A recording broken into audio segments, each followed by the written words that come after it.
ഉത്താനപാദൻ എന്ന രാജാവിന് സുനീതി, സുരുചി എന്നീ 2 ഭാര്യമാരുണ്ടായിരുന്നു.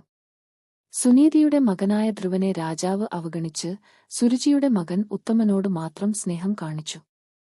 ഒരു ദിവസം അച്ഛന്റെ മടിയിലിരിക്കാൻ ആഗ്രഹിച്ച ധ്രുവനെ സുരുചി ശകാരിക്കുകയും ഭഗവാനെ പ്രാർത്ഥിച്ച് തന്റെ വയറ്റിൽ ജനിക്കാൻ വരം നേടാൻ ആവശ്യപ്പെടുകയും ചെയ്തു. ഇതിൽ ദുഃഖിതനായ ധ്രുവൻ അമ്മയുടെ അനുവാദത്തോടെ അച്ഛന്റെ സ്നേഹം നേടാനായി കഠിനമായ തപസ് ചെയ്യാനായി കാട്ടിലേക്ക് പോയി.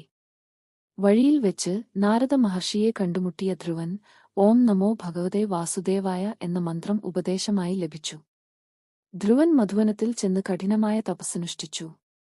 ധ്രുവന്റെ തപസ്സിൽ സംപ്രീതനായ മഹാവിഷ്ണു പ്രത്യക്ഷപ്പെട്ട് വരം നൽകി. ഭഗവാൻ നൽകിയ അനുഗ്രഹപ്രകാരം ധ്രുവൻ ആകാശത്തിലെ ധ്രുവനക്ഷത്രമായി മാറി. സപ്തർഷികളും മറ്റ് നക്ഷത്രങ്ങളും ധ്രുവനക്ഷത്രത്തെ പ്രദക്ഷിണം ചെയ്യുന്നു.